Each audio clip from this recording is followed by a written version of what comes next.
Tell a man he is free and he will become lazy. Tell a man he is trapped and he will tear down the walls with his bare hands.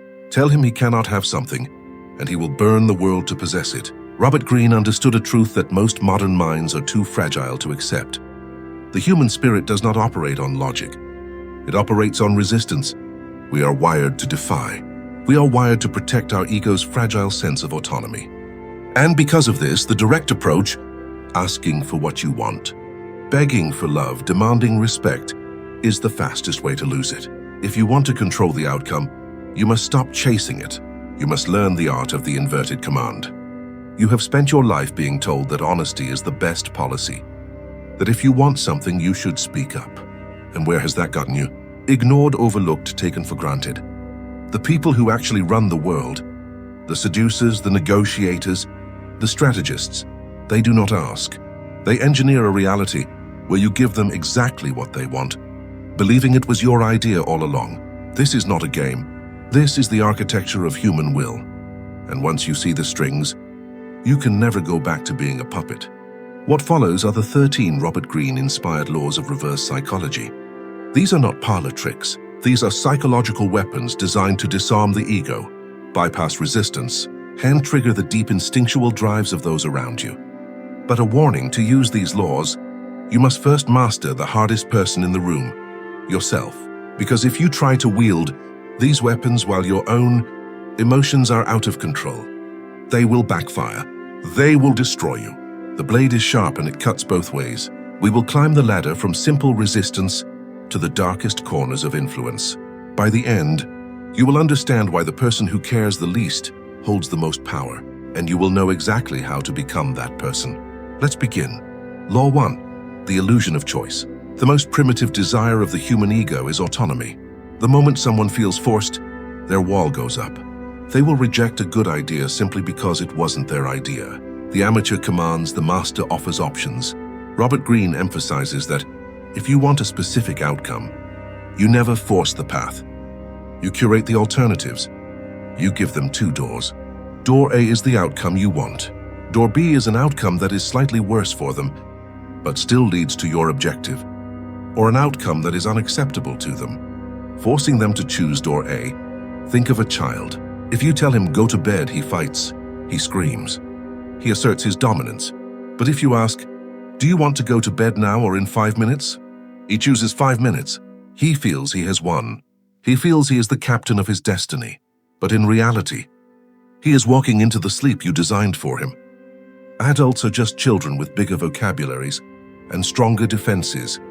In negotiation, never say this is the deal. Say, we can sign this today and lock in the price, or we can wait until next quarter when the rates rise. It's entirely up to you. You have removed the pressure. You have handed them the crown of decision-making. Their pride is soothed. They will choose the path of least resistance, which is the path you paved. You are not the dictator. You are the architect of the landscape. They walk where they choose, but you built the roads. Law 2, the forbidden fruit. There is no magnet more powerful than a do not enter sign. In psychology, this is called reactance theory. When our freedom is threatened, we experience a visceral urge to regain it. We want what is scarce. We want what is denied. We want what is behind the velvet rope. Robert Greene often emphasizes that desire intensifies when access is restricted. If you want someone to obsess over an idea, do not sell it to them, restrict it. Frame it as something too advanced, too risky or exclusive. If you want someone to pursue you, do not offer yourself on a platter. That is cheap. That is common. And common things are treated with indifference. Instead, create a barrier. I don't think we would work out. We are too alike. You probably shouldn't watch this video. It's too disturbing for most people. Watch what happens in your own mind. You lean in. The moment you tell someone they can't, their ego screams, "Watch me." They will work harder to qualify themselves to you than they ever would have if you had asked for their attention. By disqualifying them, you force them to chase your validation. You flip the script. You are no longer the seller. You are the prize. Law 3, the strategic surrender. Most people argue to win. The strategist argues to lose temporarily. When you are met with a stubborn, aggressive opponent, pushing back only solidifies their stance. It's physics. For every action, there is an equal and opposite reaction. If you push, they push.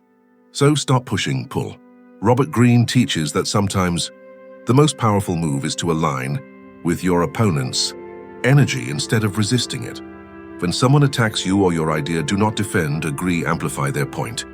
Take it to its absolute logical extreme until it becomes absurd, or simply accept their premise with total calm. You're right. My plan is risky. We probably shouldn't do it. It might be better to stay exactly where we are and change. Nothing. Watch their eyes. They are braced for impact, ready for a fight. When you surrender, they lose their balance. They fall forward. Suddenly, they are the ones arguing against their own caution. Well, I didn't mean we should do nothing. By removing the resistance, you force them to fill the void.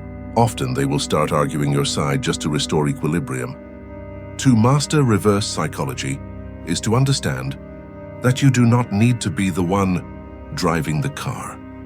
Sometimes you take your hands off the wheel, knowing the alignment will pull it exactly where you want to go. Law 4, the void of silence. We live in a world of noise. Everyone is broadcasting, explaining, justifying. Silence has become the most expensive commodity on earth. And because it is rare, it is intimidating. When you explain yourself, you deplete your power. You give others data to analyze, to critique, to dismantle. Robert Greene emphasizes that the less you say, the more powerful and controlled you appear. Use silence as a vacuum. When you ask a question and get a half-truth in response, do not speak. Do not fill the awkwardness. Look them in the eyes and wait. The human mind abhors a vacuum. It panics in silence. It assumes the silence means you know something they don't. It assumes you are judging, calculating. To relieve that tension, they will talk. They will reveal the truth. They will bid against themselves. They will offer concessions they never intended to make, just to break the spell of your quiet. Silence is not empty. It is heavy. Learn to let it hang in the room until it crushes the will of the opposition. Law 5, the Mirror of Narcissism. Everyone is the protagonist of their own movie. They are not really looking at you. They are looking for a reflection of themselves in you. If you want to influence someone, do not try to convince them with your logic. It won't work.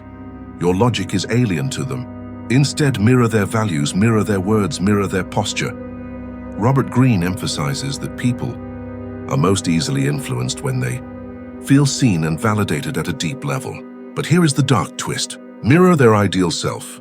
People walk around with a vision of who they wish they were. Noble, intelligent, dangerous, kind. If you treat them as if they are already that person, they become drawn to you. You become the mirror that shows them their best angle. I know you are the kind of person who values loyalty above all else. I know you are too smart to fall for that. I know you are a risk taker. By labeling them with a positive trait, you trap them. They now feel pressure to act in accordance with that identity to protect their ego. If you tell someone they are too fair-minded to let a small detail ruin a deal, they will concede the detail to prove they are fair. You have boxed them in using their own self-image. Law 6, the you probably couldn't challenge. Clears throat. This is the nuclear option. It targets one of the ego's deepest sensitivities, competence. When you want someone to do something difficult, do not beg. Do not overpromise rewards. Instead, lightly question whether it's even a fit for them. Robert Greene often points out that people are driven to defend their status and self-image. Use that. I need this done, but honestly, it might be too complex for your team right now. I may need to outsource it. Or, I was going to ask you to join us, but I know you don't. Have the appetite for this kind of risk. The ego resists that framing. It reads it as a threat to capability. They'll want to prove you wrong. They'll take on the task, the risk, the work, just to reassert their competence. The key is tone. If you sound insulting, they'll reject you. If you sound concerned, it lands as protection. You're not attacking, you're shielding them from failure. That makes it harder to push back. Done well, they will volunteer for the very thing you wanted, because saying no now feels like admitting weakness. Law 7, the anxiety of freedom. Kierkegaard said anxiety is the dizziness of freedom. People say they want total freedom, but they don't. Total freedom is paralyzing. It is the abyss. When you tell someone, do whatever you want, I don't care, you are not liberating them, you are terrifying them. In relationships, the partner who demands knowing where the other is at all times is the weak one. The partner who says, "Go have fun.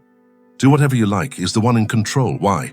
Because by granting total permission, you remove the thrill of rebellion.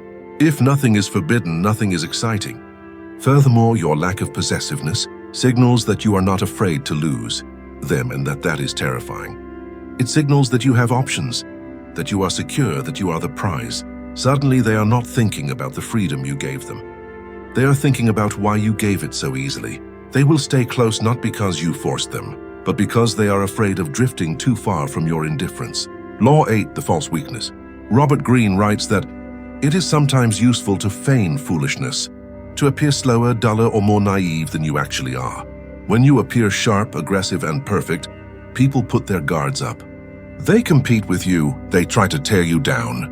But when you appear slightly flawed, slightly confused, or in need of help, they relax. They lower their shields, their ego swells. They want to help you, to correct you, to teach you. "I'm not sure I understand how this works. Could you explain your strategy again?" In their eagerness to show off their intelligence, they will reveal their hand. They will give you the information you need. They will underestimate you. And there is no greater advantage in any interaction than being underestimated. Let them think they are the cat playing with the mouse. By the time they realize you are the lion, their throat is already exposed. Law 9, Constructive Pessimism. We live in a culture of toxic positivity. You can do it. Believe in yourself. It sounds inspiring, but it is often empty noise. Robert Greene suggests that real motivation is often triggered through pressure, not comfort. Sometimes the most powerful way to move someone forward is to agree with their doubt. When someone says, "I don't think I can do this," do not rush to contradict them. Say, "You're right. It's going to be incredibly hard." Most people would quit. It might not be worth the pain. This does two things. First, it validates their emotion, so they stop resisting you. Second, it triggers a deeper instinct, the urge to prove doubt wrong. By painting reality as difficult, you make success meaningful. If something is easy, failure feels shameful. But if something is almost impossible, even small progress feels heroic. People don't want comfort. They want meaning. They want struggle that proves they are capable. You don't hand them false hope. You sharpen the challenge, and in doing so, you awaken the fighter inside them. Law 10, the Implanted Idea. The most powerful idea is the one the subject thinks is their own. If you tell someone what to do, it is a command. If you lead them to the conclusion and let them say it, it is a revelation. This requires patience. You drop crumbs. You ask leading questions. You highlight problem, but offer no solution. You let the silence sit. You wait for their brain to connect the dots you drew. It's strange how our competitors are cutting costs. I wonder what they see that we don't. You leave it there. A day later, your boss comes to you and says, "I've been thinking we need to restructure our budget to remain competitive." You smile. You agree. You praise their foresight. You do not claim credit. You do not say, "I told you so." The credit is the price you pay for the control. Let them wear the crown as long as you are the one whispering the decrees. Law 11, the contrast principle. The human brain cannot evaluate things in isolation. We only know if something is expensive, heavy, or reasonable by comparing it to something else. If you want a specific request granted, precede it with a much larger, more unreasonable request. "I need you to stay late every night this week to finish the project." No way. I can't do that. Okay, I understand. Can you at least give me 2 hours tonight so we don't fall too far behind? Okay, I can do tonight. If you had asked for tonight immediately, they might have hesitated. But compared to every night, tonight feels like a relief. It feels like a concession you made. They feel they won the negotiation. Always anchor the negotiation in the extreme. Define the battlefield so that the middle ground, where you actually want to be, looks like a sanctuary. Law 12, controlled incompetence. This is a specific subset of false weakness used often in relationships and hierarchies. If you do something too well, you will be punished with more of it. If you fix the printer once, you are the IT guy forever. If you are the responsible one in the relationship, you will carry the mental load until you break. Sometimes the most Machiavellian move is to fail deliberately, to be clumsy, to forget, to do the task so poorly that you are never asked to do it again. This is weaponized incompetence. It forces others to step up. It protects your time. It filters out the tasks that do not serve your ultimate purpose. Do not be the hero who catches every falling plate. Let a few smash. The sound of breaking glass is often the only thing that wakes people up to your value. Law 13, the withdrawal, the most potent. We value what we might lose. You can be charming, skilled, beautiful, and intelligent, but if you are always available, you are worth nothing. The economic law of supply and demand applies to human attention. If you feel you are being taken for granted, do not complain. Do not argue, disappear. Pull back your energy. Take longer to reply. Be less enthusiastic. Cancel a plan. Create a void where your validation used to be. This sudden withdrawal triggers a primal panic in the other person. Have I lost them? What changed? They will chase. They will overcompensate. They will suddenly realize how much space you occupied in their life now that there is a hole in it. But this must be done without anger. If you withdraw with anger, it is a tantrum. If you withdraw with indifference, it is power. It signals that you are perfectly fine without them. And that is the only signal that commands true respect. Now pause, take a breath. You are listening to this and you are thinking about how to use these laws on your boss, your partner, your enemies. You are imagining the strings you will pull, but you are missing the point. Why do you feel the need to control them? Because you feel out of control. The need for manipulation comes from fear. Fear of abandonment, fear of insignificance, fear of the chaotic, unpredictable nature of other human beings. You want to use reverse psychology as a shield, a way to guarantee outcomes in a world that offers no guarantees. But here is the catch, the paradox. You can only wield these laws effectively if you do not need them. Think about it. The person who is truly detached, who is truly secure, who truly doesn't care if they get the deal or the girl, they naturally apply all these laws without trying. They are scarce because they have a life. They are mysterious because they don't need to overshare for validation. They let others choose because they aren't afraid of the choice. The technique is just an imitation of the mindset. If you use these laws as a desperate trick to get someone to love you or respect you, they will smell the stench of your neediness. You cannot fake detachment for long. The mask will slip. So the ultimate reverse psychology is on yourself. You must convince yourself that you do not need the outcome. You must build a life so rich, a mind so fortified, a purpose so clear that the rejection of others is simply data, not a wound. When you stop needing the world to applaud you, the world starts chasing you. So here is your task. Do not try to use all 13 laws. Tomorrow you will look like a psychopath. Pick one. Pick the one that scares you the most. Maybe it's silence. Maybe it's withdrawal. Maybe it's agreeing with an insult. Try it just once. Watch the reaction. Watch how the dynamic shifts. Watch how the energy in the room moves from them to you. And in that moment, you will realize that you have been playing the game with your hands tied behind your back. You have been playing by rules that no longer exist. You are not late to this knowledge. You are just in time. The world is a chessboard. Most people are pawns moving blindly, reacting to the square in front of them. It is time you started playing like the hand that moves the pieces. If you are ready to stop being a spectator in your own life, if you are ready to learn the language of power that is spoken in the shadows, subscribe to the channel. We do not teach you how to fit in. We teach you how to transcend. I'll see you in the next video. Don't let them see you coming.